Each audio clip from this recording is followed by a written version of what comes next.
Hello, music lovers. My name's Dan. Thank you for tuning in. I'm here at the lovely Sellersville Theater, and here we are for another Saturday night edition of Soundbooth Sessions, our live stream series where we feature a concert and conversation with one of our favorite artists.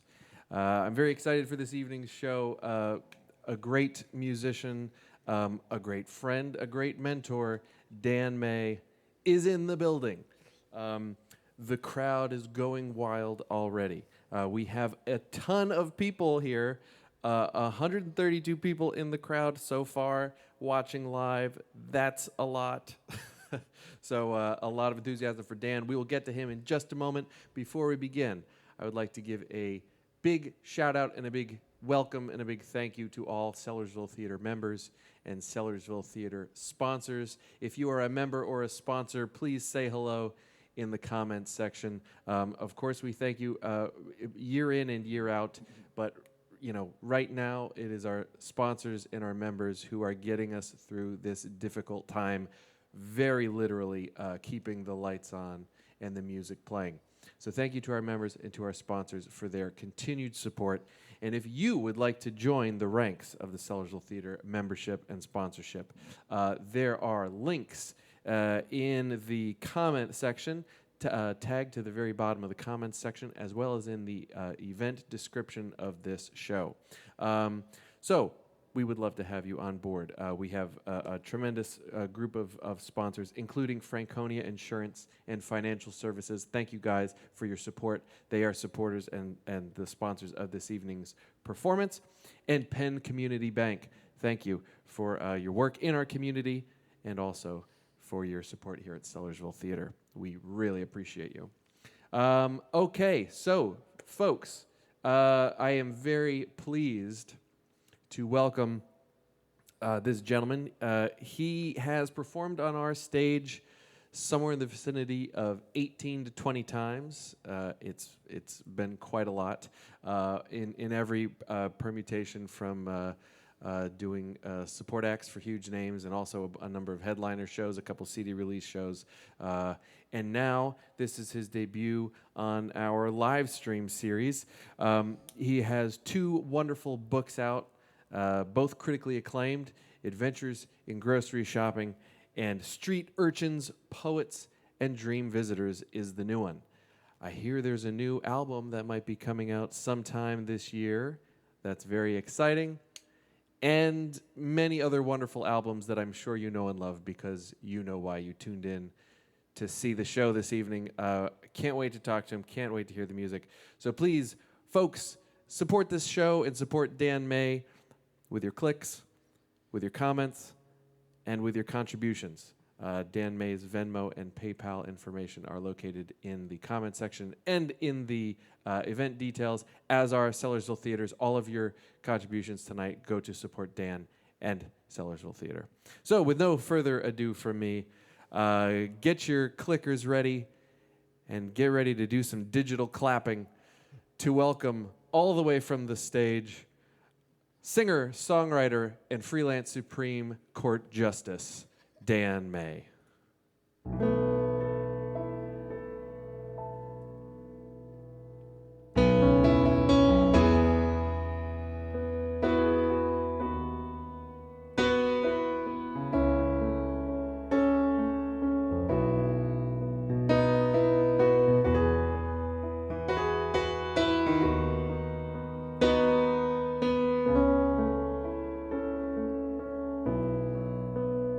I've been spending my nights down near Wilshire and Vine. Got a friend there I know, don't mind sharing his wine. After passing the bottle and singing some songs, he tells me the good days are gone. I'm hoping that maybe he's wrong, so I'm crawling to Cleveland and not turning back, with some things that I saved in an old cotton sack. Make a right at Sandusky and follow the lake, a good place to hide my mistakes till I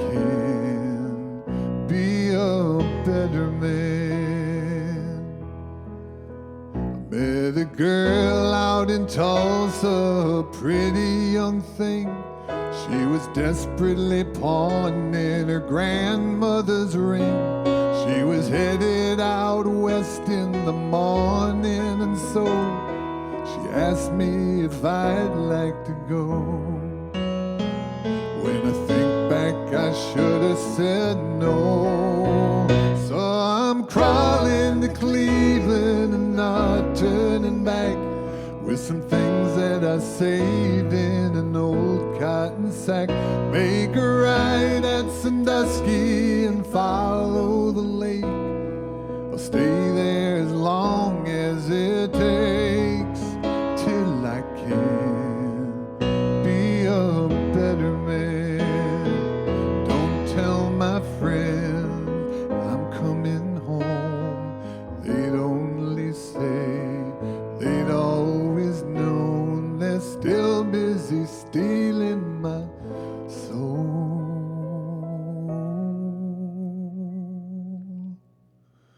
We'd been hanging out down there by Gene Autry's star when I fell asleep and she stole my guitar. If a trip back to Tulsa's the prize that it brings, I hope that she does the right thing, 'cause it sure could use some new strings. So I'm crawling to Cleveland and not turning back, with some things that I saved in an old cotton sack. Take a ride at Sandusky and follow the lake. I'll stay there as long as it takes, till I can be a better man, till I can be a better man.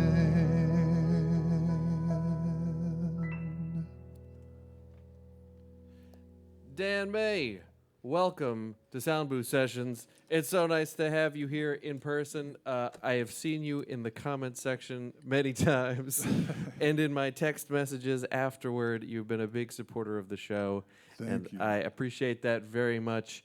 How are you doing? And welcome. How's your quarantine been thus far? It's been very quarantined. I have not left my house since March 13th.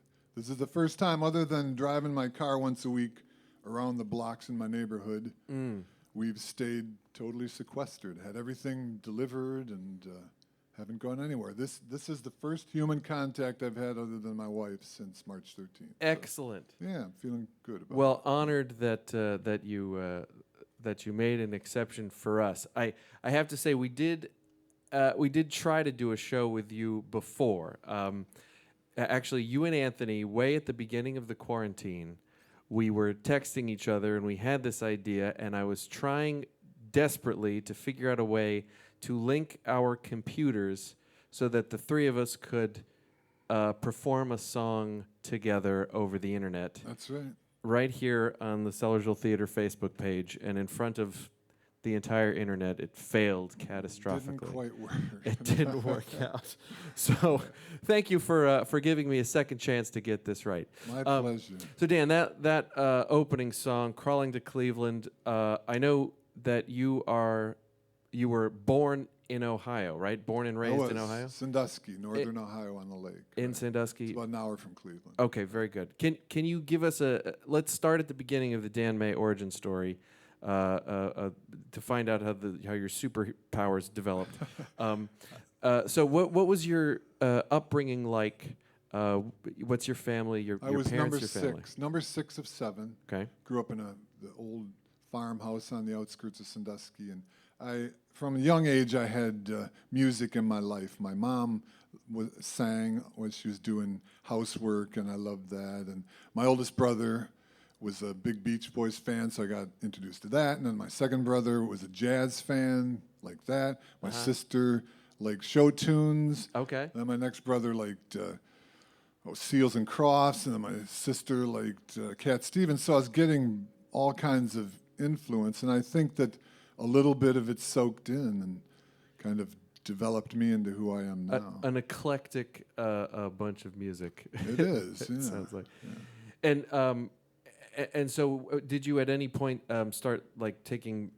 Did you ever take music lessons or I didn't singing? because with 7 kids, my dad was worked in a gas station until he was 35. Then he went back to school and became a teacher. So he was living on a teacher's salary with 7 kids. So I think my first brother got guitar lessons. My second brother got trumpet lessons. My sister got French horn lessons. By the time we got to number 4, they were done. So I didn't get anything. And it's kind of, I used to sit down at the piano and plink out little melodies. And my mom was busy doing laundry and things, so she never noticed that I maybe had interest in music that went beyond Right. a little kid plinking on the piano. And where does the singing start? Was that were you when you were expressing yourself musically as a kid? You had the plinking, but were you singing and humming and? I was always writing songs in my head. I'd always come up with songs, but I thought everybody did that.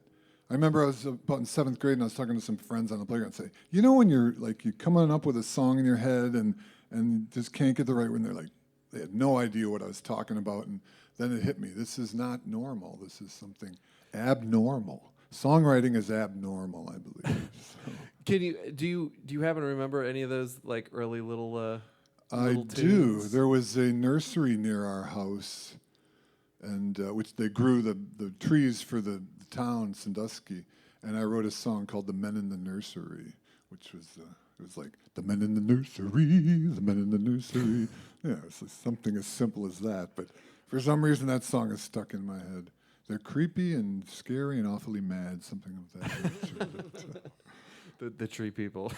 Yes, the men in the nursery. Okay, so then when does it start becoming like the how do you get from a kid writing little ditties and humming to well, what's the next step? I mean, The next step was singing in choir. I was in a band in high school, choir. not the marching band. I was in a rock band called Northern Waste, and that was the first band I was in. I was a senior in high school, and then following that, what kind of stuff were you doing in that? we were playing a lot band? of Stones.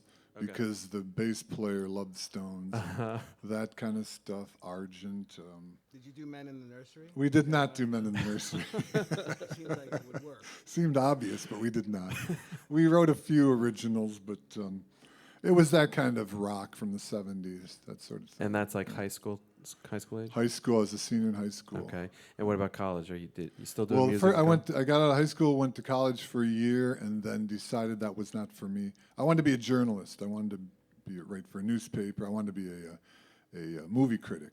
Okay. But after one semester, I said, I don't think I was ready for it. So I joined the Air Force and went in there, and I was a nuclear missile security specialist. Oh, but wow. I continued to write songs in my head, and when I was medically retired 2 years later, and that's when I really started writing songs. And Any songs about nuclear missiles? none, because it was not something I was remembering fondly. I see. I didn't enjoy it too much. Okay, and then I have questions about all of those things, but we're just going to move forward on music. Okay, for now, we'll pick it up after We'll where go it went through on from music. there after that. But yeah, so then Because I ended up on an opera stage. You knew that, right? yeah, I did know that, but how? I know. How did you get to opera? Exactly. From nuclear Good missiles question. to opera. How does There's that a lot of similarity between opera and nuclear missiles, so I'll clue you in on that one in a little bit. Well, no, but where does the opera voice come? Like, The opera voice is actually the result of having acromegaly, which that's what they diagnosed me with when I was in the Air Force. I have acromegaly, which is gigantism.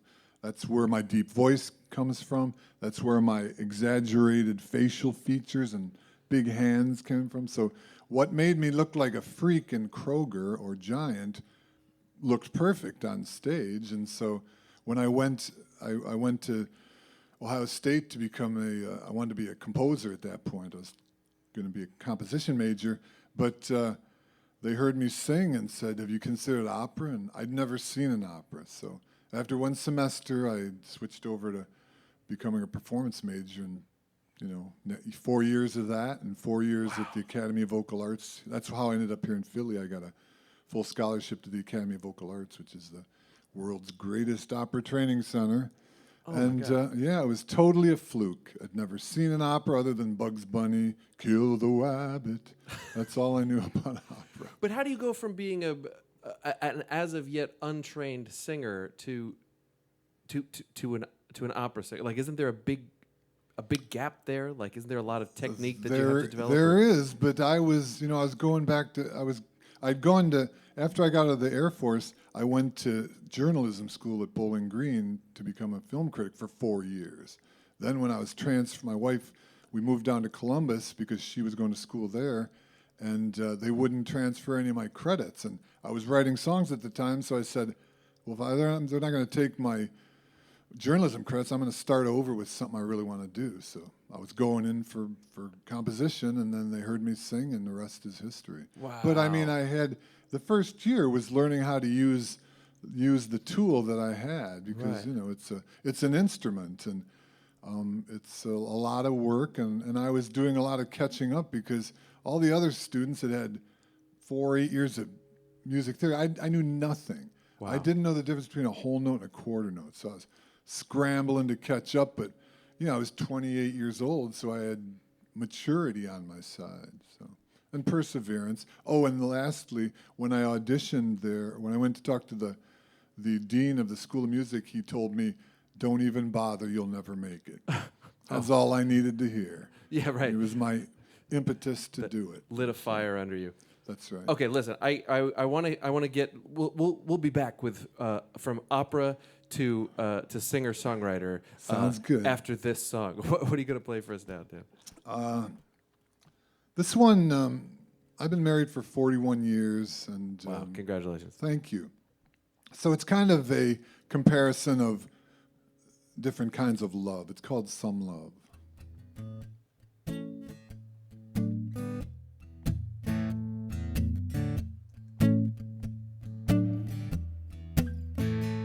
Oh, some love can break you down and bring you to your knees. Some love can lock you up and throw away the keys. Some love's a swampland and you're waist deep in the mire. Some love will burn you and consume you in the fire. But when love rolls you nice and easy, like summer soft and breezy, and you can never get enough. When love will rock you slow and gentle, warm and sentimental, fit you like a glove. That's some love. Some love's a cinder block that's tied around your waist.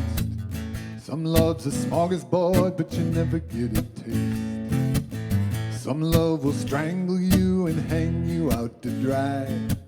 Some love's a sharp stick that'll poke you in the eye. But when love rolls you nice and easy, like summer soft and breezy, and you can never get enough.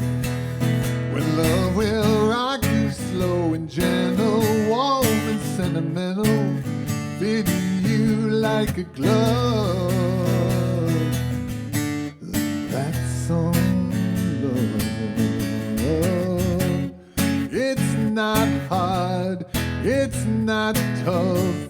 Throw in the towel when you've had enough. Don't want no part of breaking hearts in the name of love. Some love will slice you, dice you, marinate you too. With a little fava bean, it'll make a meal of you. Not trying to scare you, but you know I've seen a lot. Any love is good, but then again, well, maybe not. But when love rolls you nice and easy, like summer soft and breezy, and you can never get enough. When love will rock you slow and gentle, warm and sentimental, fit you like a glove. That's some love. That's some love. I wouldn't lie. That's some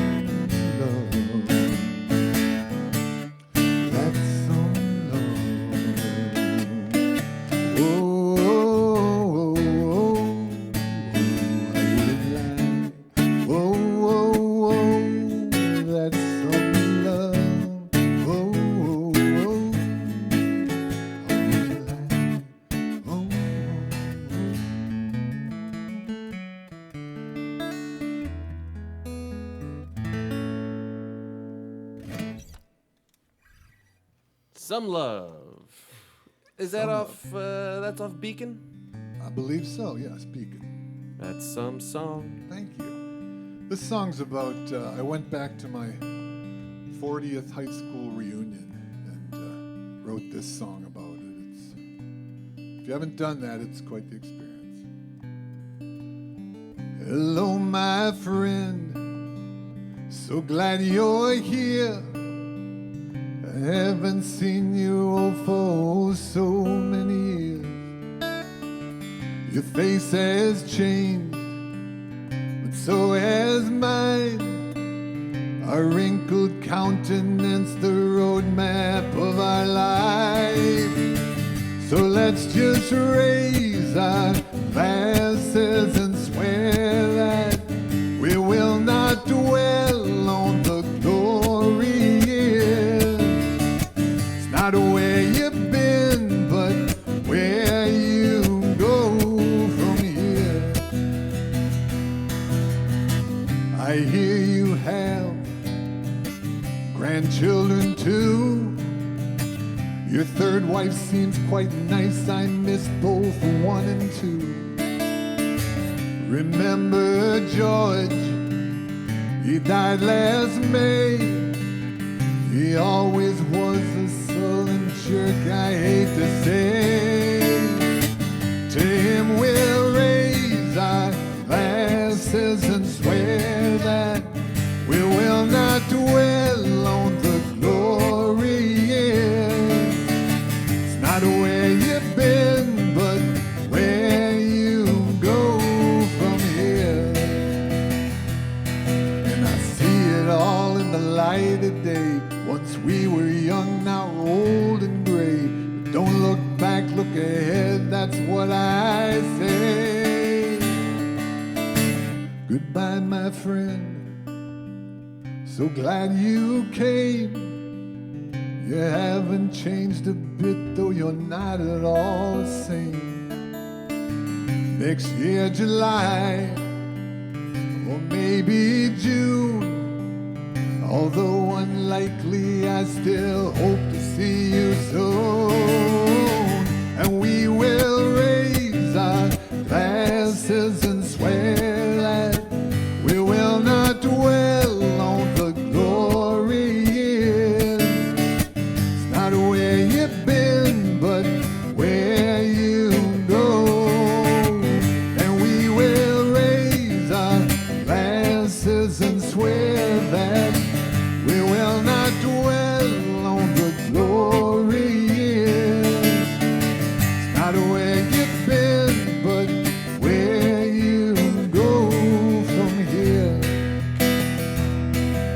It's not where you've been, but where you go from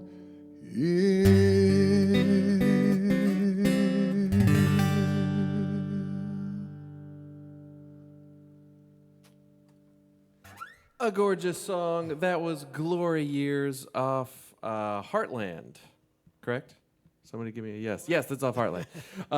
So we will get back to the Dan May origin story saga shortly. I want to share some of the comments in the comment section because it be blowing up.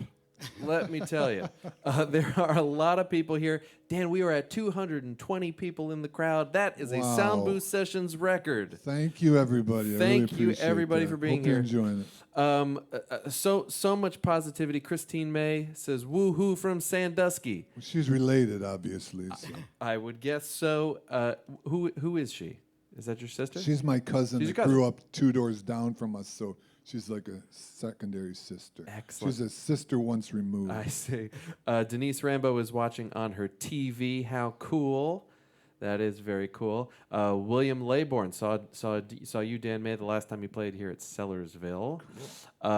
Let's see. Gina is enjoying this. Thank you, Gina. Jim Minacci would love to hear Dan May sing a Stones song. Maybe we'll line that up for later. There was a few things. Oh, Alan Warren is here, Dan. He was my first drummer. There in you my go. rock band. He was the drummer in Northern Waste. That's what he wrote in the comments. And Northern Waste came from smoking a lot of weed. We were wasted most of the time. Amazing. Sorry, Mom. A request to play the Coop song. We'll see if that happens. Yeah. Lori loves this song. Sonny Kurlowich says, love you, Dan. So good to see you. Thank you. C1, C2. Nice to see you guys. Iris Brown, this is her first Dan May concert. Hope you're enjoying it, Iris. Amy Faga, hi, Mom, says that she loves that song. Man, I could just keep going here. Thank you. There are lots. Tommy Geddes says it sounds great. Thanks, Tommy Geddes. Thank you. All right, folks, I can't read all these comments. Thank you for everything. Thank you. Keep it up, guys. But for now, Dan May, back to you. Dan May, where are you right now? All of a sudden, we're in Dan May's living room. How did that happen? This is actually my living room. The chair, the table, the lamp all came from home. I like to take them because they absorb my mojo. And I'm picturing the mojo from the theater and from the people in the audience. And I'm picturing myself as a 90-year-old sitting in this chair and feeling all that mojo. Well, you're gonna? It would appear you're gonna read us a story here. I Dan. am. I was gonna. So many people had asked me if I would bring Coop along tonight, and I came very close to bringing him along. But my fear was that he's getting a little, his eyes and ears and his everything is a little off, and I thought he would fall off the stage. So instead of having him here, I thought I'd read a couple excerpts about Coop from the book. This one's from Adventures in Grocery Shopping. It's called Dogs and Geography. Dogs and Geography. Quite often, like most pugs, Cooper says things that sound exactly like words. He actually works hard to sound them out. Like today, he was sitting at the front door, and clear as a bell, he said, Rhodesia. Yep, Rhodesia. There was no mistaking it. He said Rhodesia. Then he turned and looked at me and gave me a big smile, like he knew he had done something special. Yep, he was so proud of his accomplishment. So I told him, good dog, and gave him a biscuit and patted him on the head.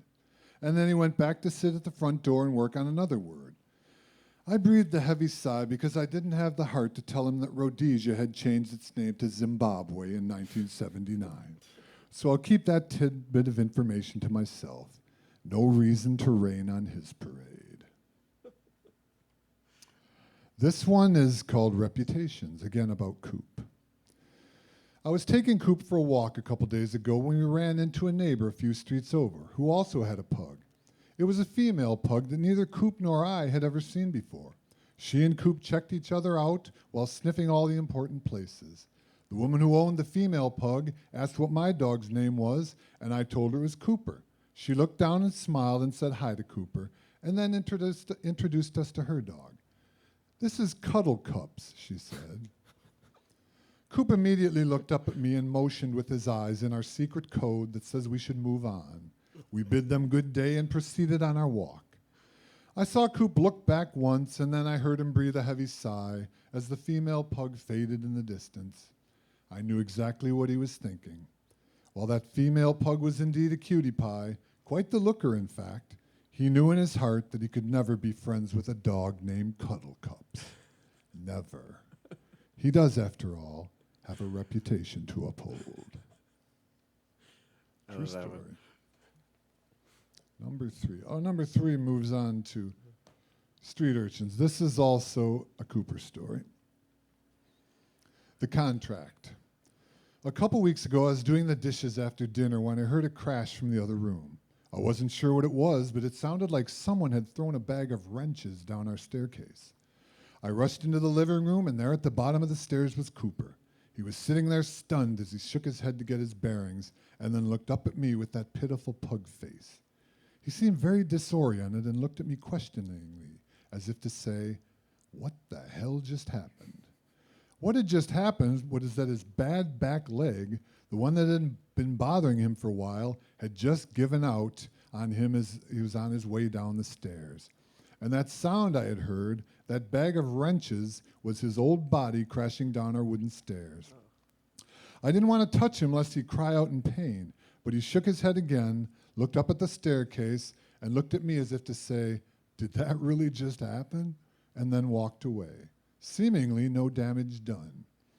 I kept an eye on him for the next couple hours, and he appeared to be fine. He wasn't limping or in any apparent pain. I checked all his limbs, and there didn't seem to be any damage physically. But mentally, now that's another story.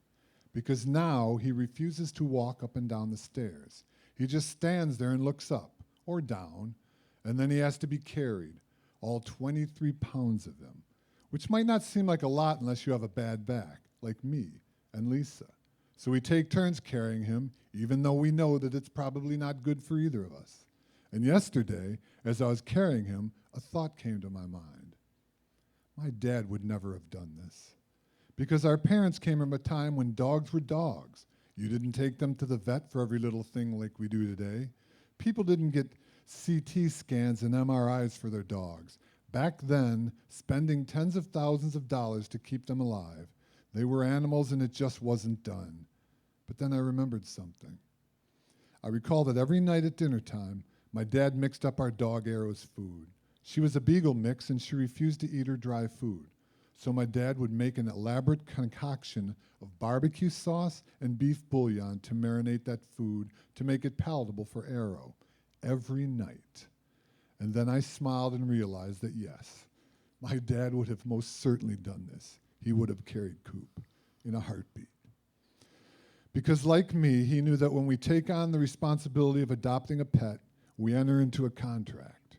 We agree to do whatever it takes to make that animal comfortable and to keep them healthy. Because they're now family, and that's just part of the deal. And if it includes carrying a chubby, furry bag of bones up and down the stairs, so be it.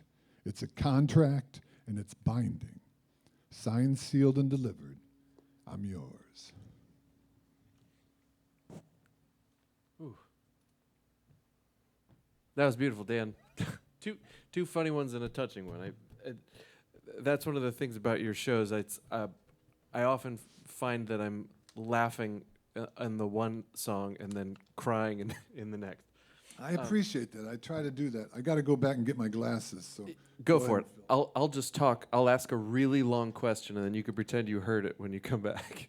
No, folks, in the comments, if you enjoyed those stories that you just heard, Dan has two tremendous books available now. He referenced them, Adventures in Grocery Shopping and Street Urchins, Poets, and Dream Visitors. And they are compilations of Dan's Facebook posts, which if you don't already follow Dan on Facebook, which if you're here, I assume you do, but hopefully we have some newcomers as well.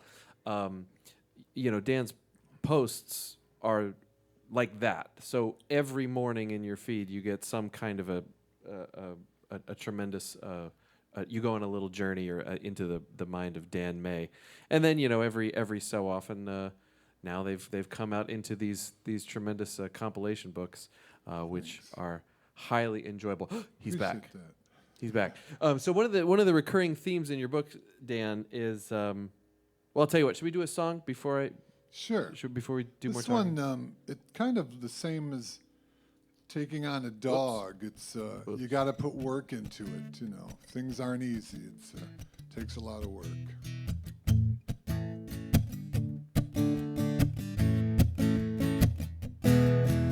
We tried to take Mohammed to the mountain. He just didn't want to go.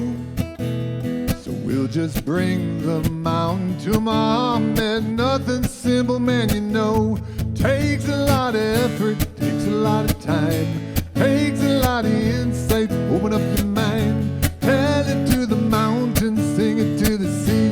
Listen when I tell you, nothing good comes easy.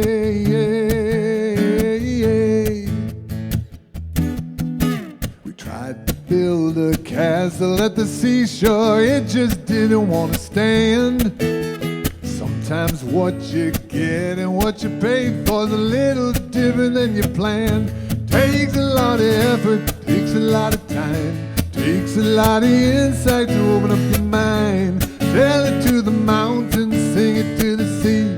Listen when I tell you, nothing good comes easy.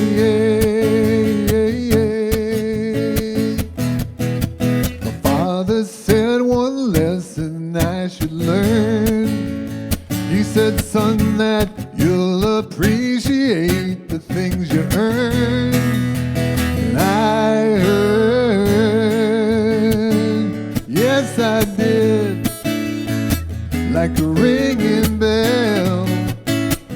The man sure taught me well. Tried to take Mohammed to the mountain, he just didn't want to go. Takes a lot of effort, takes a lot of time, takes a lot of insight to open up your mind. Tell it to the mountains, sing it to the sea. Listen when I tell you, nothing good comes easy. Nothing good comes easy. Nothing good comes easy. Ain't that the truth? It is. You gotta Nothing work good for it. comes easy. It does not. So, Dan, a common theme in your writing is your family and your parents, and I just want to take a minute and go back to your childhood and all this. And Okay. The book writing. I don't visit my family too much musically. Oh, that's true. I visit my history, but not my parents. That comes out through just words. Well, tell me a little bit about your parents and what type of parents they were and the type of lasting impact that they've had on you.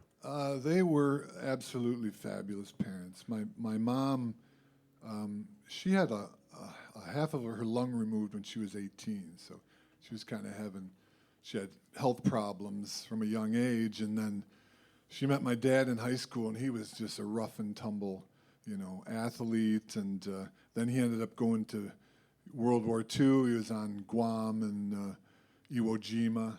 Oh wow! Yeah, it was. He's got 2 Purple Hearts. And, oh my gosh! There's a story. One of the books in the story is Purple Heart. It's one of my favorites, but I can't read it because I cry when I. The bottom line is what happened when I was in. I was having chemotherapy and I had brain surgery, and they had to take my face apart and remove my pituitary gland. And I was laying in the bed in the hospital room and waking up from surgery, and I looked over on the pillow, and he had pinned his Purple Heart to my pillow. Wow.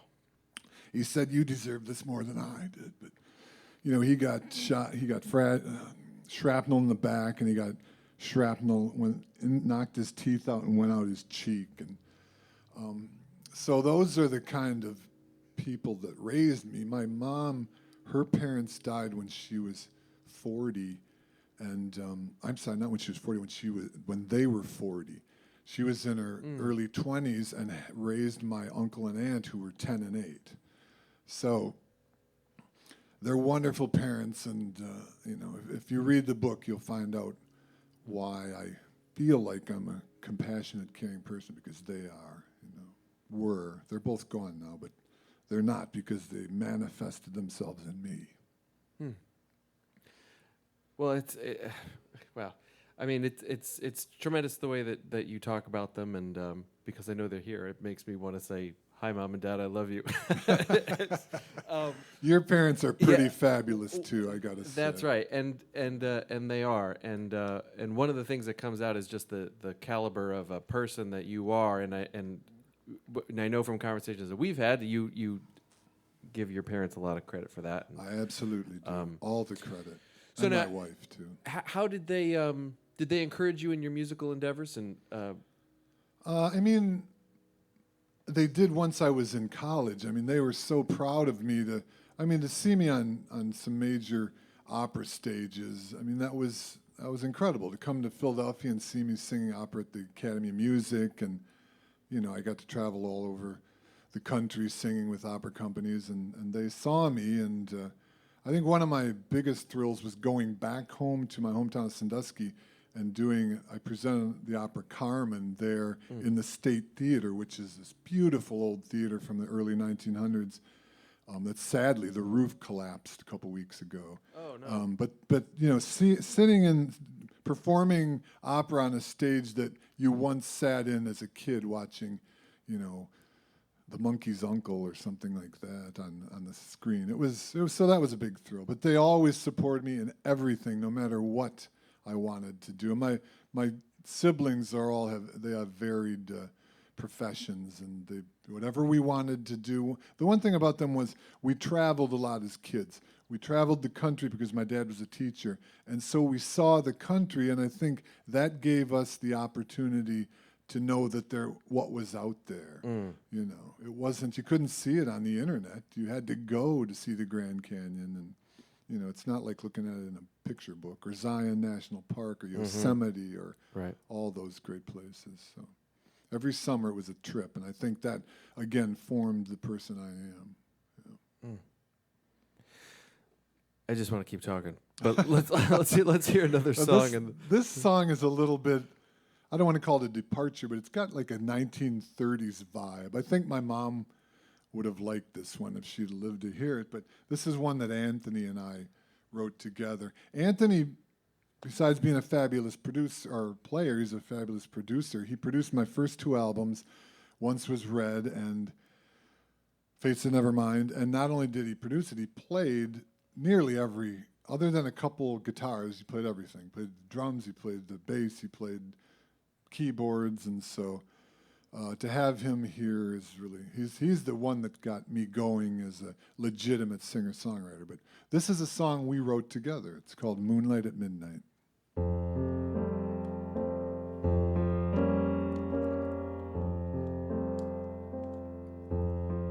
Go around again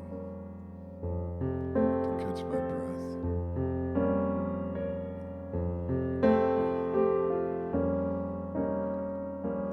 Moonlight at midnight, I've waited so long.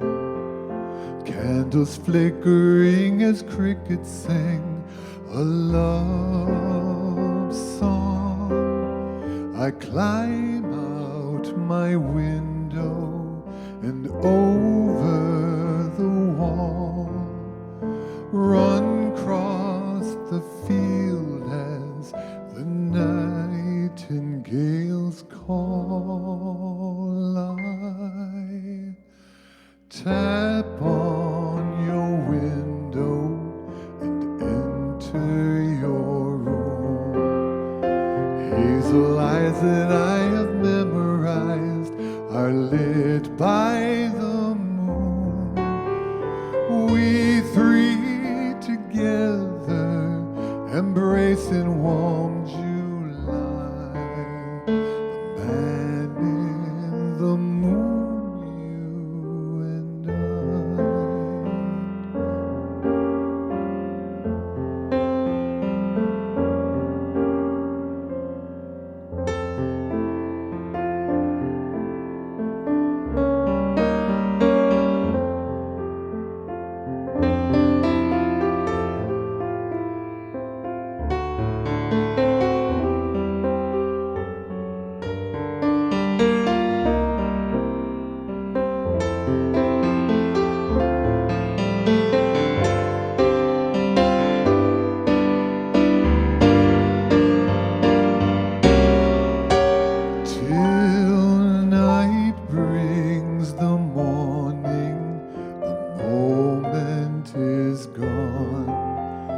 hazel eyes that I have memorized like words to a song. Till we meet again, dear, embrace in warm July. The man in the moon, you and I.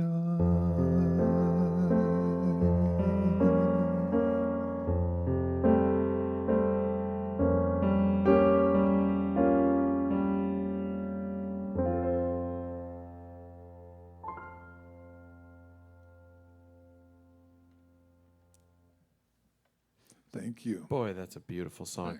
Thanks. Tell me about writing that. Where were you guys in your relationship when you wrote that song together? That, I believe, was after I had moved to another producer. The last 4 albums with Morningstar, the first 3 with Anthony.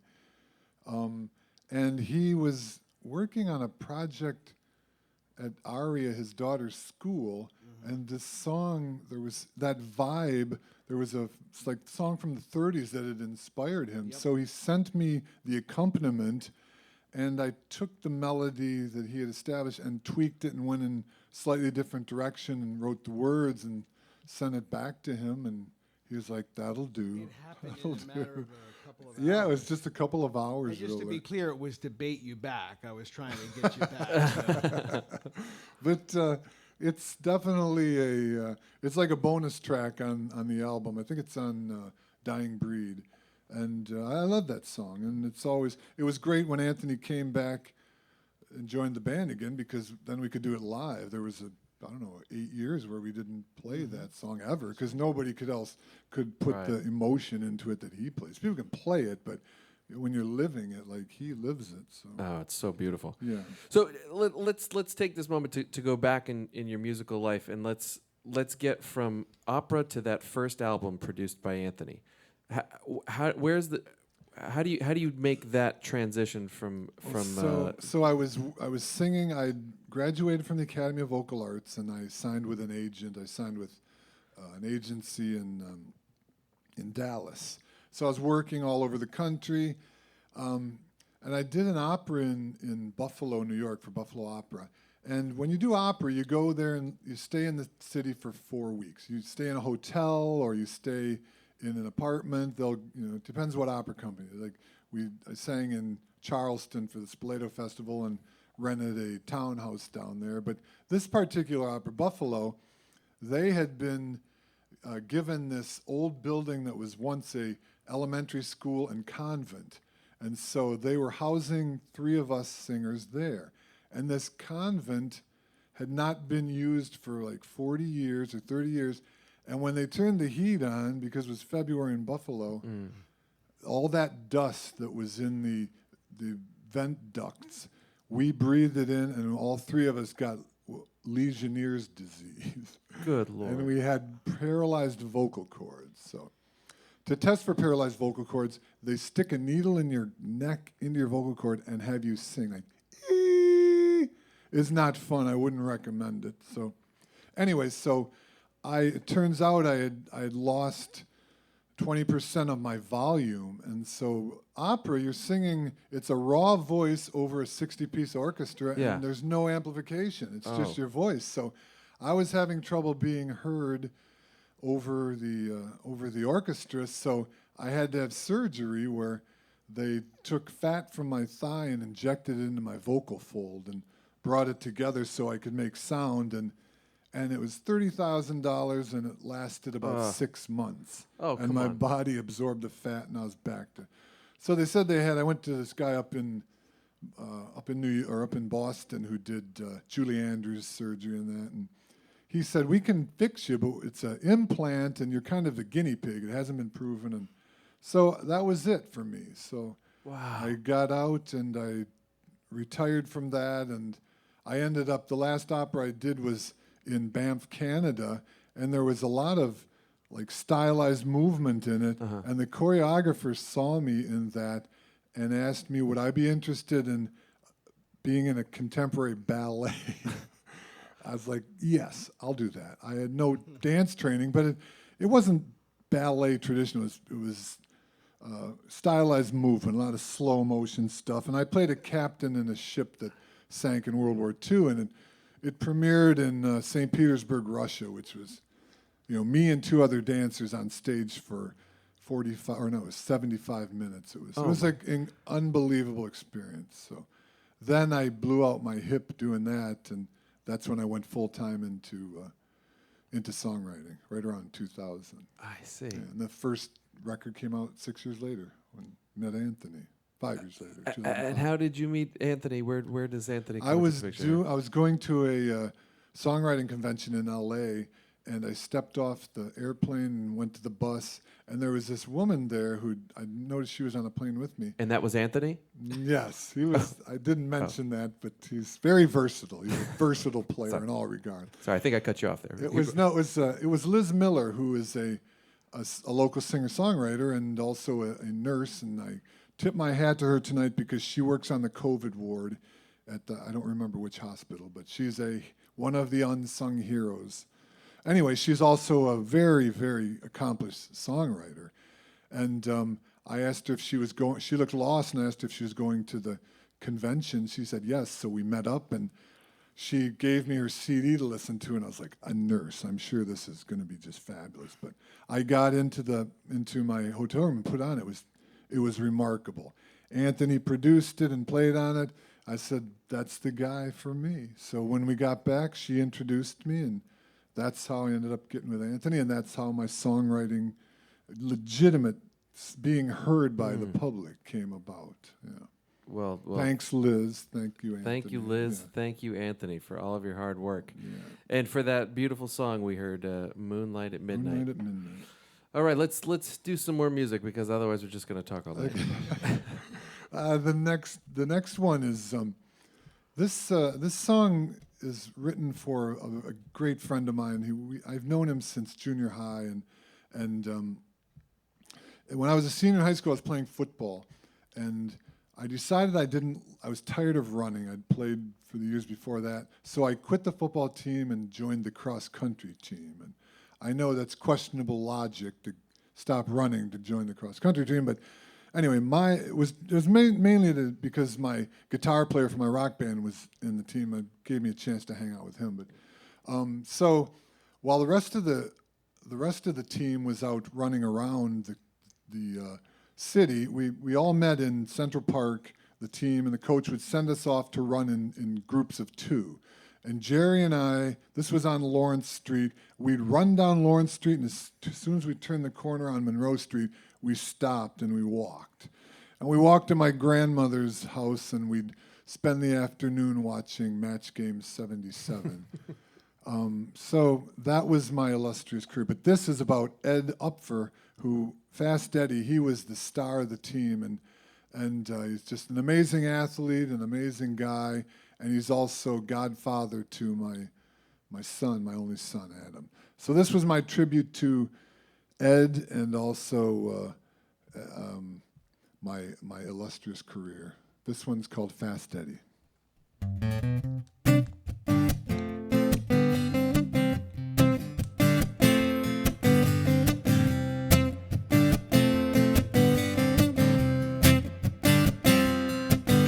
We'd run down Lawrence and walk down Monroe. We'd hide in the bushes and nobody'd know. Swear some people are just born to run. Oh, you and me, Jerry, we just weren't the ones. Whoa, Fast Eddie, the race just started and you won already. Whoa, boys, don't you know, we might as well relax, take it slow. We ain't got the wheels to catch Eddie-O.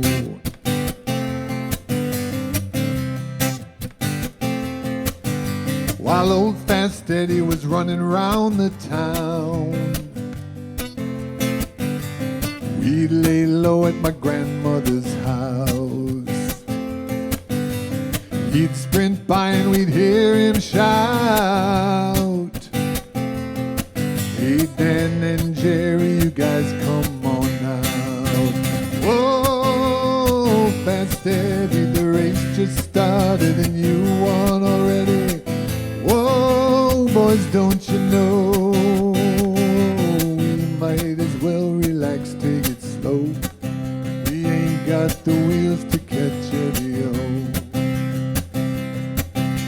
While Ed wins every race, we're back here in last place, watching the scenery, nothing to lose. One great view of the back of Ed's shoes, and we'd run down down Lawrence and walk down Monroe. We'd hide in the bushes and nobody'd know. Swear some people are just born to run. Oh, I'm telling you, Edward, you were the one. Whoa, Fast Eddie, the race just started and you won already. Whoa, boys, don't you know? Whoa, we might as well relax, take it slow. We ain't got the wheels to catch Eddie-O. We ain't got the speed to win, place or show. Oh no, and we ain't got the wheels to catch Eddie-O. Eddie-O, run on Eddie-O. Run on Eddie-O.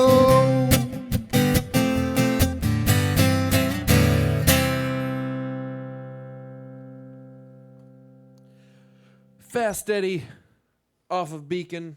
A wonderful song, a wonderful story, and a wonderful guy. When we were out in Ohio, I got to meet Fast Eddie. Not only did you get to meet him, but you filmed with your camera the first time Ed heard that song. And it's yes, on you were right. YouTube. If anybody looks up Dan May Fast Eddie, you'll find us playing that for him the first time. And Tom Hampton drove up from Nashville, and I handed him the piece of paper with the chords on it that moment, so he was sight reading it, and Dan Faga filmed it, and it's saved for posterity, but it's very touching to see Ed and his wife hear that song for the first time. So. Well, there's a lot of love for Fast Eddie, a lot of love for everything that's happening this evening. Mary Mooney, lovely, simply lovely. I love the arrangement and musical interlude. I believe that was referring to Moonlight at thank Midnight. Nancy Cooksey asks, what album is Moonlight at Midnight on? I believe it's on Dying Breed. Dying Breed. Check it out. Of course, all of Dan's music and all of Dan's albums and books are available at danmaycd.com. It's down there in the I corner. think you can find it. They're also available. You can order signed copies directly from me, and that's probably the best way. If you order from Amazon, they add extra price on. So I stopped mailing out books March 13th, so I got a lot of catching up to do. But if you're interested in copies, let me know, and I'll get you signed copies. But in the meantime, if you want a copy, you can get one from Amazon.com of either book. What are you going to read for us, Dan? A lot of this book is just my experiences in life, and it's a lot of growing up. And this particular one was about an incident a couple years ago. If I can find it here. Where is it? Is there anything you can tell them while I'm trying to find this? Oh, I'm sorry. Here we go. Certainly won't. Go ahead. No, go ahead. Okay. Oh, here we go. I found it. That's You ready? when I'm sorry. I hop in, you find it. This one's called Picking Out a Name. So I was shopping at a thrift store where if you happen to be there at the right day and time, you can find some great designer label shirts. It's hit or miss, but some of my favorite shirts have come from there. People with money will get rid of shirts they've worn once, and I have no problem with paying $4 for something they paid $80 for. I'll just wash it and it'll be good to go. Anyway, I grabbed a half dozen shirts from the men's extra large rack and take them into the dressing room. It's my lucky day because they all fit great and look great. I especially look good in this forest green one. Great fabric and weight. Looks good on me, although there's slightly more fabric around the midsection than I would like, but hey, for $4 I can live with it. So I gather up the ones I like and I start checking the labels, and when I get to the favorite one, the forest green number, I notice the label doesn't have a name. It just has one word in capital letters. Maternity. Okay then, well isn't that special? I look and feel great in a maternity top. Swell. Just absolutely great news. Someone obviously hung the woman's shirt, or blouse as it were, on the wrong rack, and I was the unsuspecting victim. But to be honest with you, I'm very comfortable with my feminine side. For example, just a couple days ago, my wife was taking one of those Facebook quizzes. This one to determine what percentage girly you are. They ask you 20 questions, like whether you prefer Pink to Green or whether you like Little House on the Prairie better than the A-Team. And that provides them the necessary data to make the determination. So my wife took the quiz and she scored a 33%. She's 33% girly. And so then I took it, and I scored a 38%. Yep, I'm 38% girly. I'm 5% more girly than my wife. I guess I'm not surprised. She does the bills and I do the cooking, which in another time were considered either man or woman's work. I like to shop and she hates it. I've spent more time in one day deciding what to wear than she spends in 1 year. And I do like Little House on the Prairie, thank you very much. However, this whole maternity top thing is delving into completely new territory, uncharted waters. So, whether I bought the shirt/blouse or not will remain a mystery. I'm not telling. But next time you see me in person and I'm wearing a green shirt, just ask and I'll be happy to show you the label. And while looking good in a maternity top, for some men, might be the definition of a bad day. For me, it's not. For me, it was a good day. I found some great shirts for a phenomenal price. Yes, indeed, it was a good day. A very good day. Right up until I was walking through the parking lot to get to my car, and my water broke.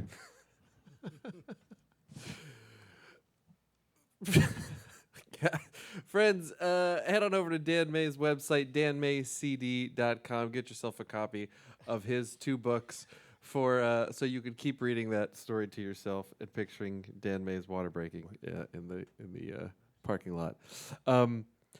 Dan, when did you start writing stories like this? I mean, I know that these are your Facebook posts, but prior to Facebook, did you have an outlet for? Or did you ever do like short stories or anything? I had a creative writing class in that first semester of college that I dropped out of after 6 months, and I could tell that my creative stories were better than the rest of the class. But again, I was a little bit older because I'd been in the Air Force than my classmates, but I knew that I could write, and that's why. I mean, I went to journalism school for 4 years, and Right. Oh, yeah. Right. not that hones creative writing, Sure. but it does teach you how to write correctly. But really, it wasn't until I was posting these stories on Facebook, and I was really enjoying it. And then there's a place called Coffee.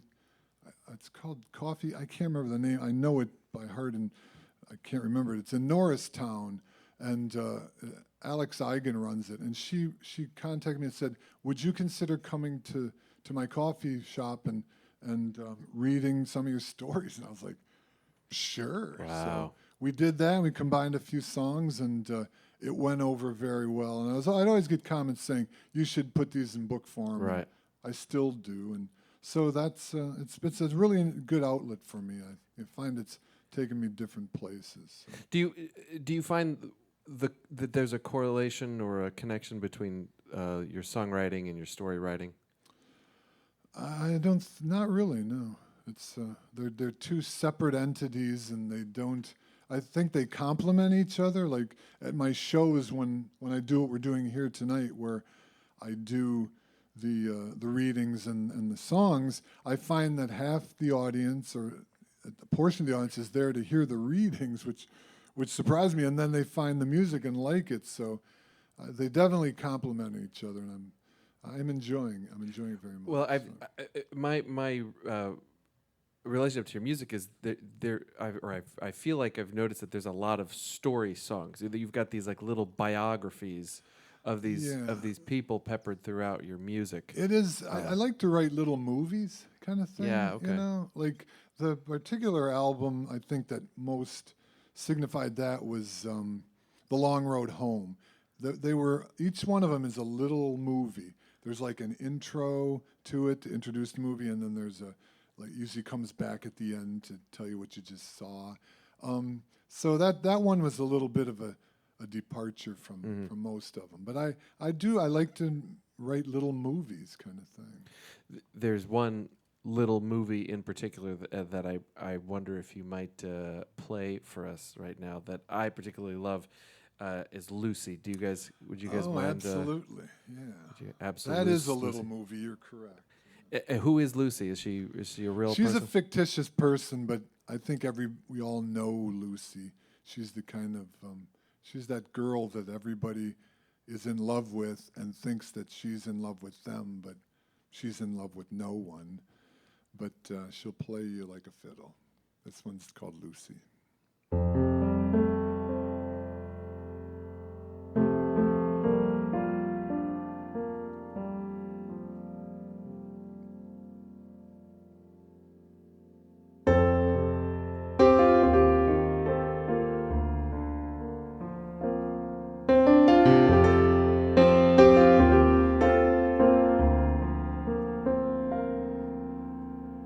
Last Tuesday we're heading to town. Mac's driving and he's slowing down for Lucy Jones outside a Branyan store.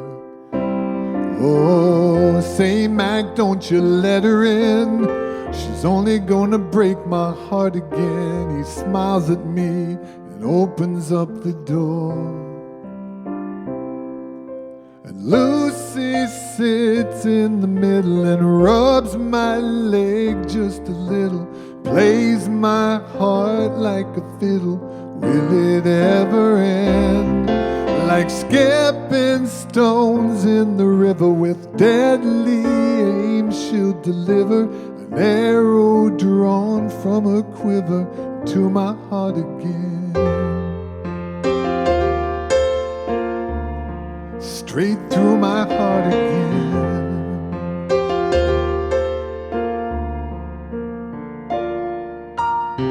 The drive seems like 1,000 miles. She says I haven't seen you for a while. I laugh as if it don't mean much to me. Oh, we all pull into Ruby Ray's for hot coffee, maybe grits and eggs. The counter's full, the corner booth is free. Lucy sits in the middle and rubs my leg just a little, plays my heart like a fiddle. Will it ever end? Like skipping stones in the river with deadly aim, she'll deliver an arrow drawn from a quiver to my heart again. Whoa, and Lucy gives no never mind, just loves and leaves them all behind.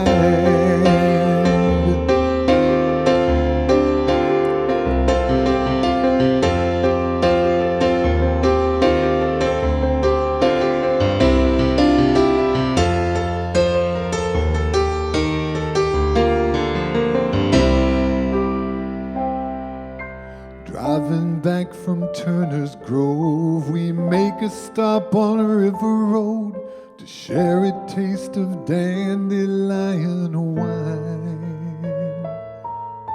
So close and yet so far away, I've never had such a lonely day to realize what once was never mine.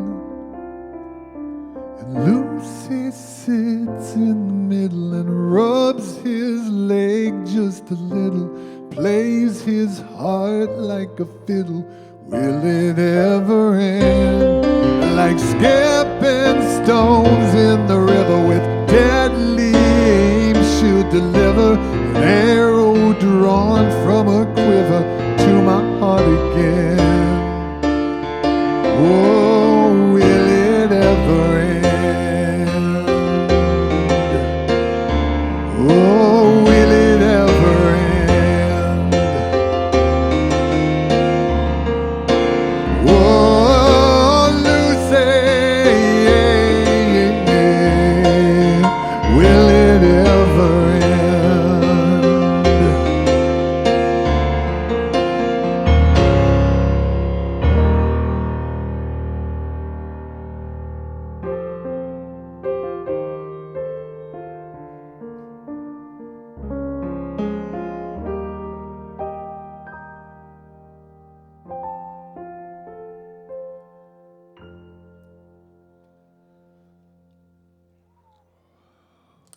Anthony knew it. Holy moly.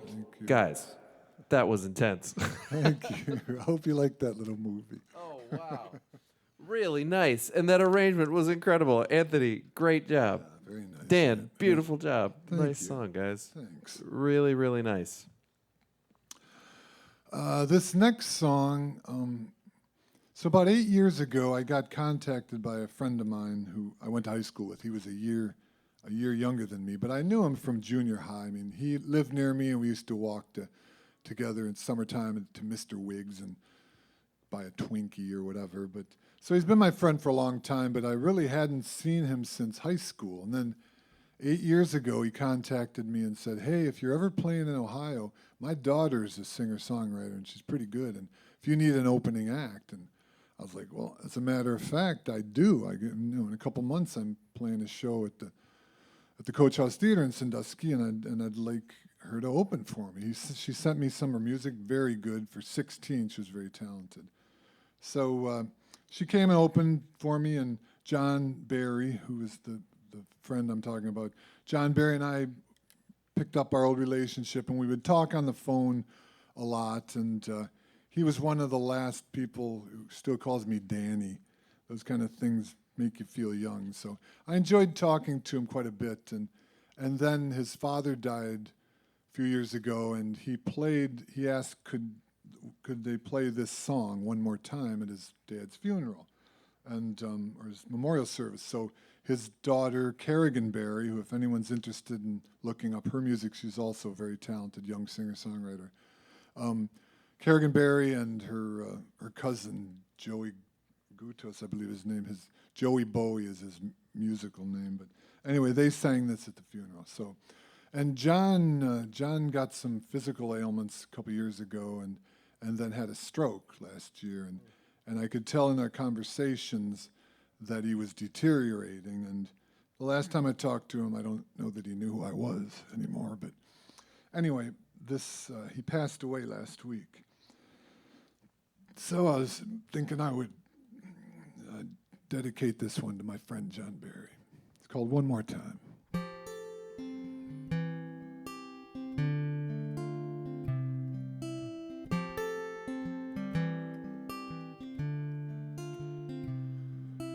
What is the meaning of life as we know it? And who is the teacher? And who is the child? When there are no road signs to point our direction, sometimes it seems like the whole world is running wild. Oh, how I wish you were with us tonight. Raise up our glasses and bid you a fond goodbye. Oh, if I could just see your face at my door. One more time.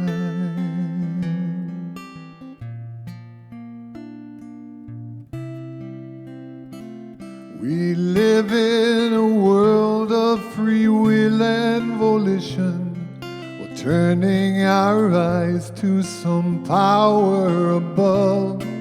We murmur the words of an act of contrition, knowing so many we've lost that we've loved. And oh, how I wish that you were with us tonight.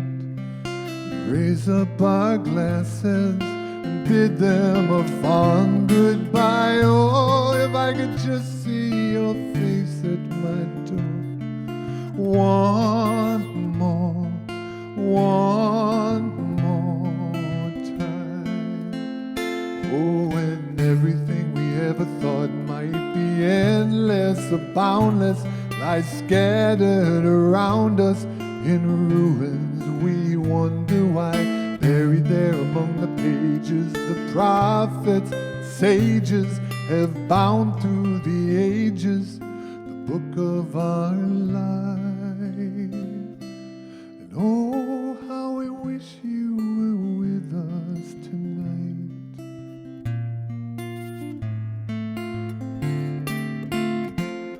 And oh, if I could just see your face at my door. door. One more time.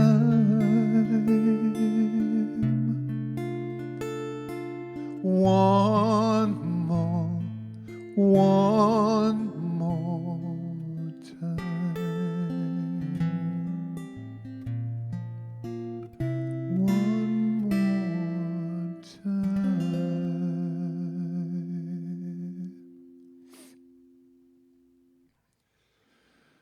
Ooh, I love you, John.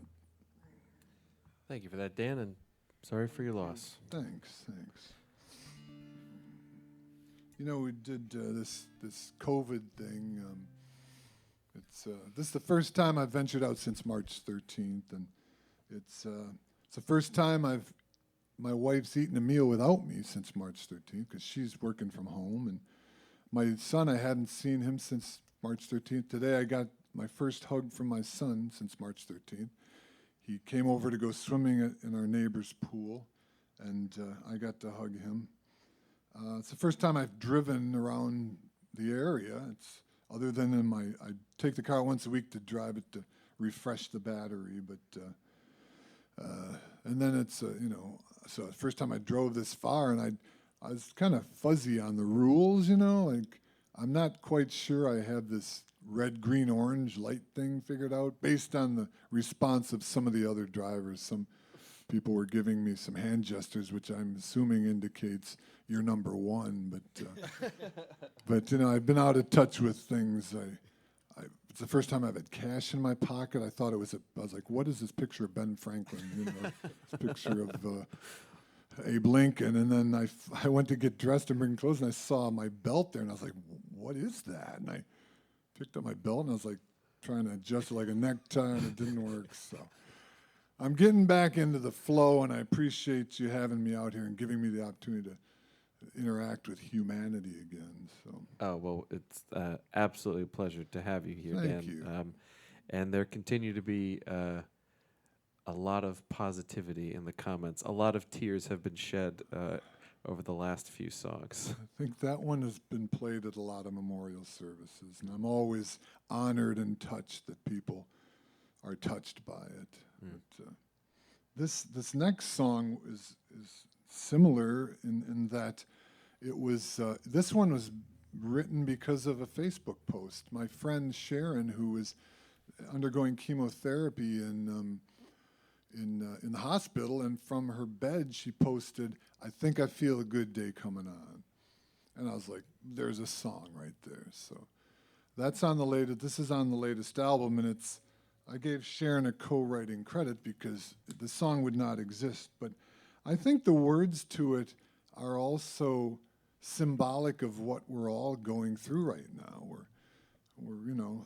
We're all fighting this thing, and we think that around the corner there's a good day coming on, and we're not going to allow it to beat us or defeat us. And so I think this song tonight I'm playing not only as a memory of Sharon, who recovered from her cancer, but also all of us that hopefully will recover from this thing that's kicked us down for too long. This one's called Good Day Coming On.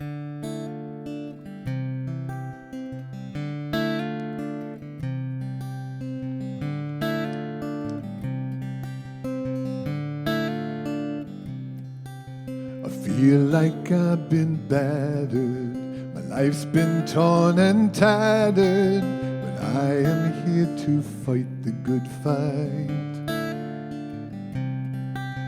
And I have not been beaten, and I am not retreating.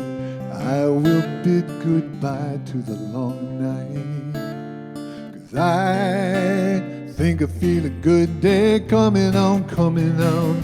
I've been down for much too long. I think I feel a good day coming on, coming on. Yeah, skies may be dark, but hey, I don't mind. In the distance, a ray of sunshine, and a good day coming on, coming on. My reflection I see, but I don't recognize me. I am changed forever, there's no doubt. In my heart I still know, spark there deep in my soul. The rise and fall, that's what I'm all about. And I think I feel a good day coming on, coming on. I've been down for much too long. I think I feel a good day coming on, coming on. Yeah, skies may be dark, but hey, I don't mind. In the distance, a ray of sunshine, and a good day coming on, coming on. And I won't say why me, 'cause I know deep inside me, when the road was rough, I've been tough enough to last. And I won't surrender, tell myself to remember, every day's a gift and I know that this will pass. And I think I feel a good day coming on, coming on. I've been down for much too long. I think I feel a good day coming on, coming on. Yeah, skies may be dark, but hey, I don't mind. In the distance, a ray of sunshine, and a good day coming on, coming on, coming on, coming on, coming on, coming on.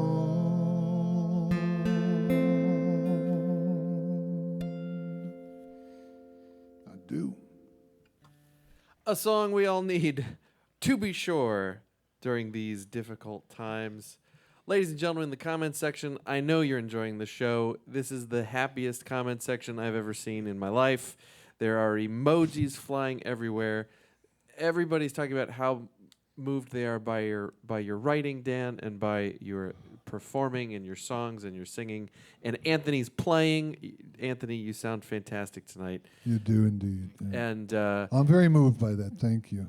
And friends in the comments section, please make sure that you are visiting Dan May's website. It is down here on the screen.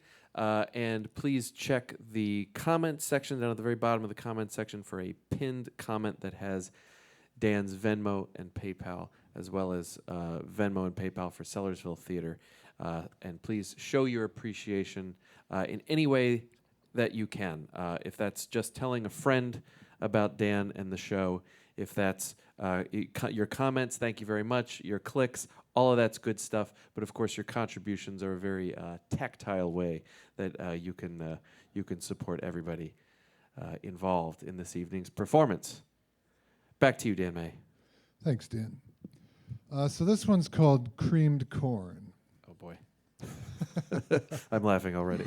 When I was about 5 years old, I had a fascination with creamed corn. I remember begging my mom over and over to get me creamed corn on her next visit to the grocery store. I'm not sure why. I have no idea where I'd even heard of it, but the words creamed corn sounded so appealing to me. I had this idea in my tiny brain that it was the holy grail of canned vegetables, even though I'd never tried it or even seen it. I loved corn and I loved creamy things, so I guess I thought the combination of the two must be absolutely incredible. My mom guaranteed that I would not like it, so she refused to buy it. With 7 kids, my family was on a tight food budget, and everything purchased had to be eaten. Waste not, want not. But I was persistent. Week after week, I would put in my request for creamed corn, and week after week, she would shoot it down. You're not going to like it, she'd promise. But I knew better. I knew that I would love creamed corn. For me, creamed corn would stay on that lofty pedestal, only to be yearned for from afar. Until one glorious day, it happened. Like every other Saturday afternoon, my parents brought in the countless bags of groceries, and I, as I did every week, would help them unload. It gave me a chance to scout out the cookies and cereal that they had brought home. My taste in cereal was pretty broad. If it had lots of sugar, I was in. So I'd usually just request the one with the best toy inside.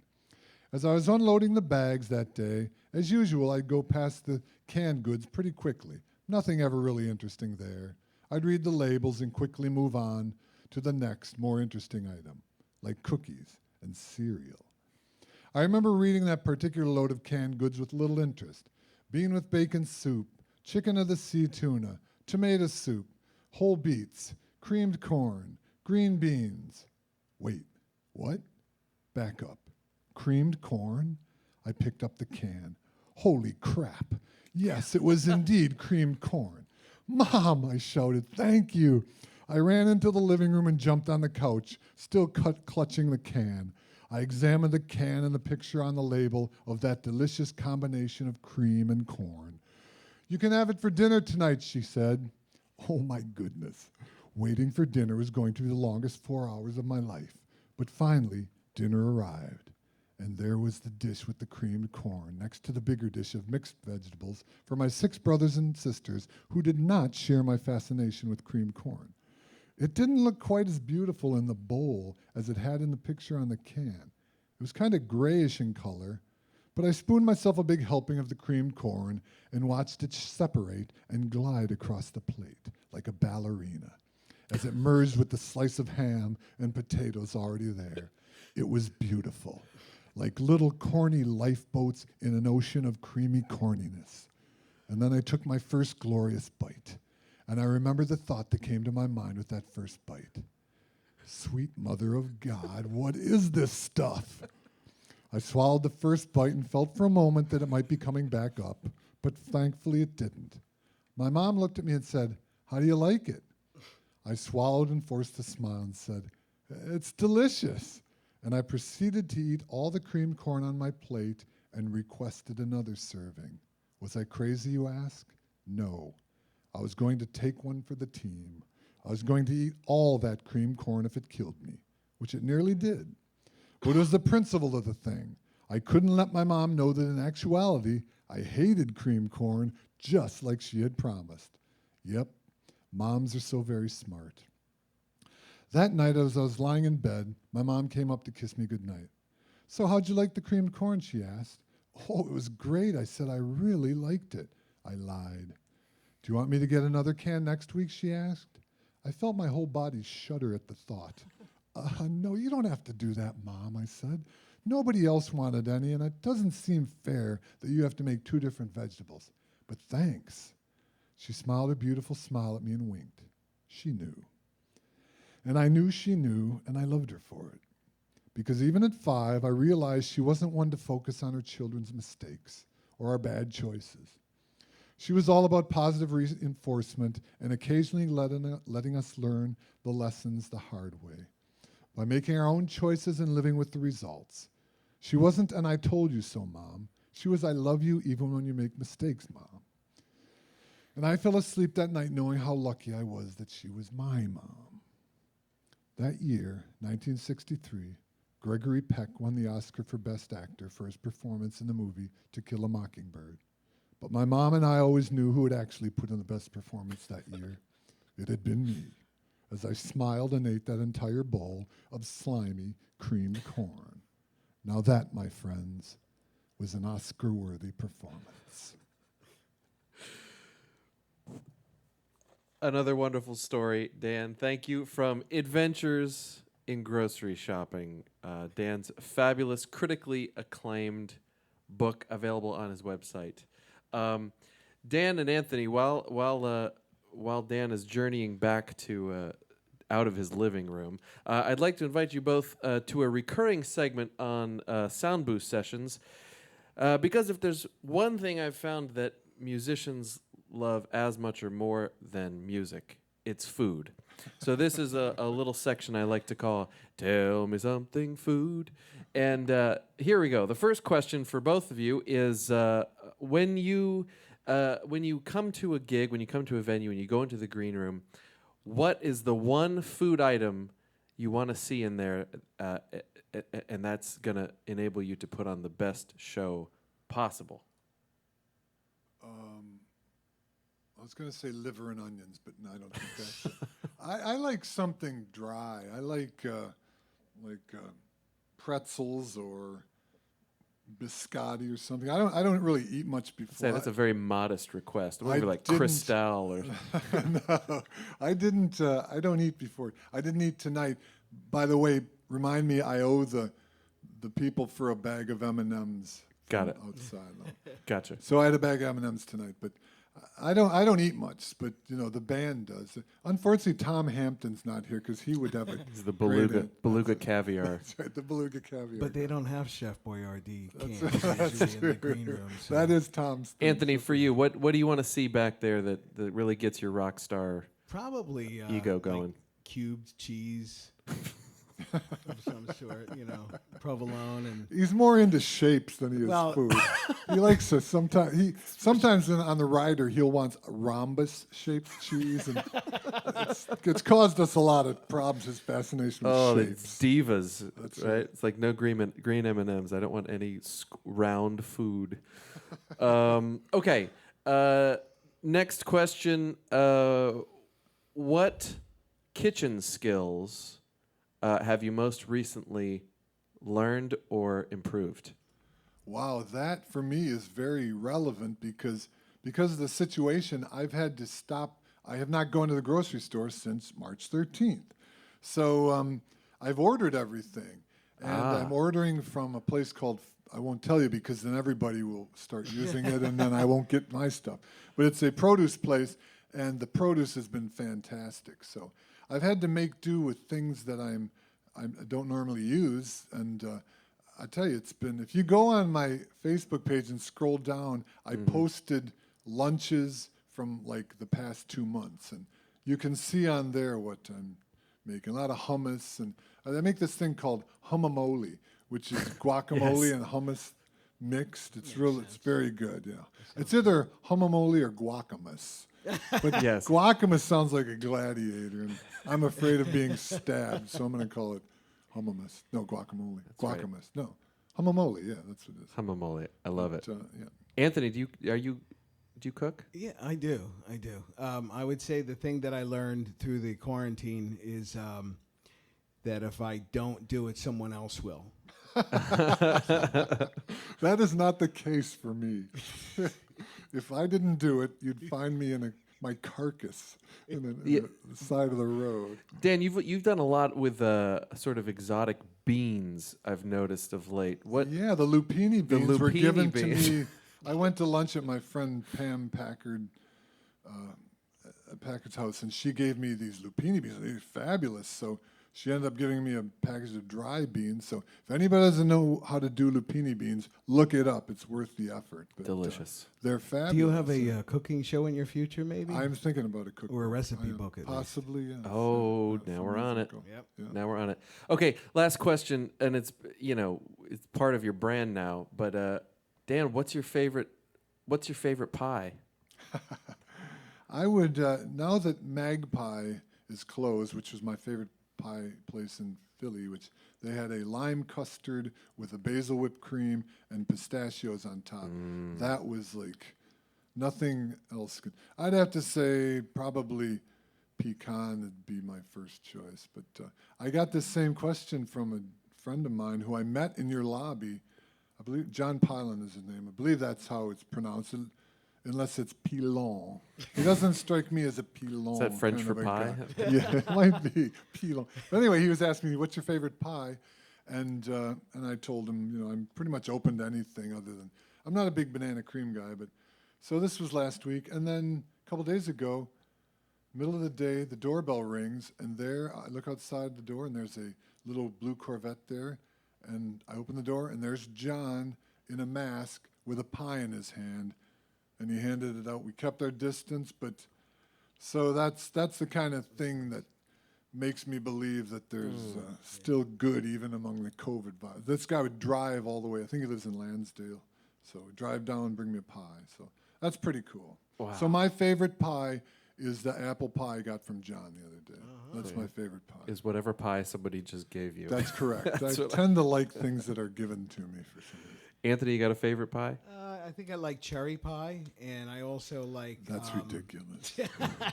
And I like pumpkin pie, but it has to have Cool Whip on it. Absolutely. Not Ready Whip, Cool Whip.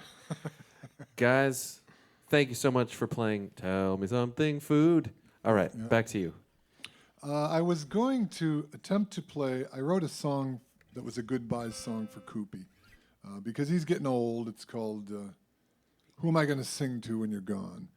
But I tried playing it, and I couldn't get through it without breaking down. So if you want to, for those of you who were requesting the song for Coop, if you scroll down on my Facebook page, you can hear the version I recorded last week. But we're going to finish up tonight with, since I just read the Creamed Corn song or book story about my mom, this song is a tribute to all the wonderful moms out there. It's on the Beacon. It's the title track from Beacon. It's called Beacon. I thank you, everybody that tuned in tonight. I hope you had a good time. And thank you, Dan. Thanks to Sellersville Theater for hosting this. Thank you, Anthony, for playing a great show. And guys, thank you Had a so great much time. for being Thanks, here, Dan. This has been a fantastic show, and I Thanks, Dan. really appreciate you doing this. My pleasure. This one's called Beacon.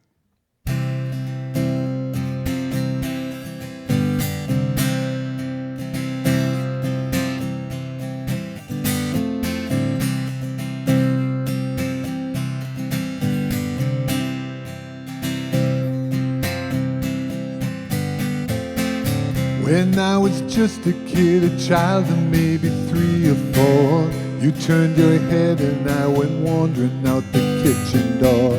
Knee deep in laundry, you lost sight of me for just a spell. I walked to the neighbors, then right back, you must have taught me well. And when the shoreline has faded from view, I know I'll still find my way back to you. You've been the lighthouse that I've always known, that beacon guiding me home.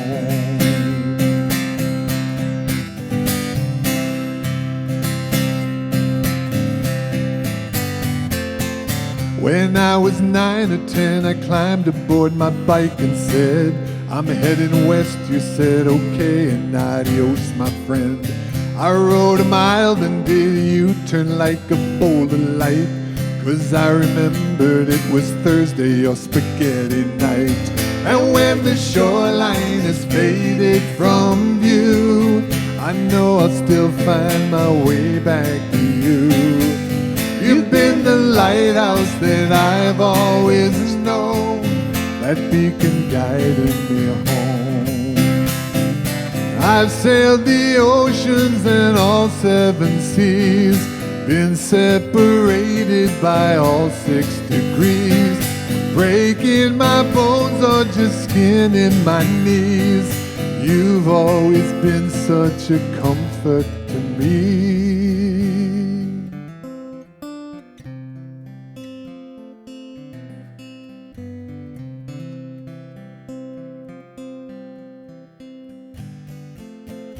I'm grown up now and I have children of my own, you know.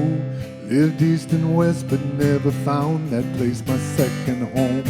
So when I'm troubled or I'm lost out in the darkest night, it's always nice to know that you left on the front porch light. And when the shoreline is faded from view, I know I'll still find my way back to you.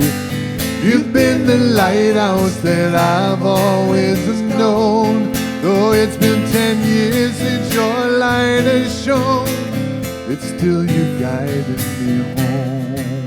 And I'm never too far from home.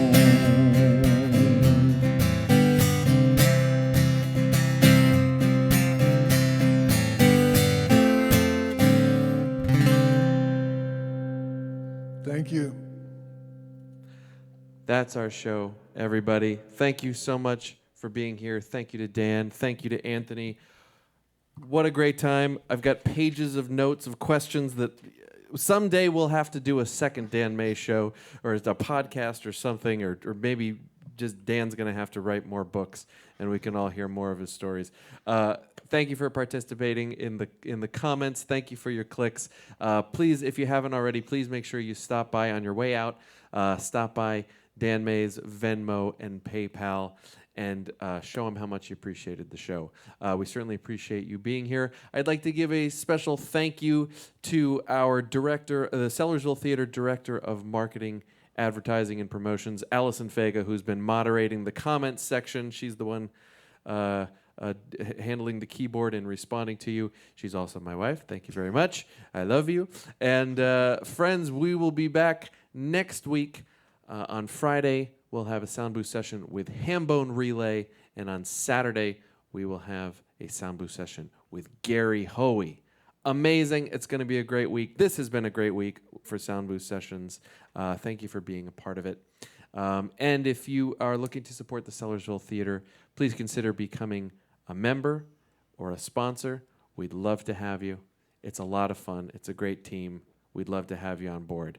So thank you, and good night, everybody. You've been great.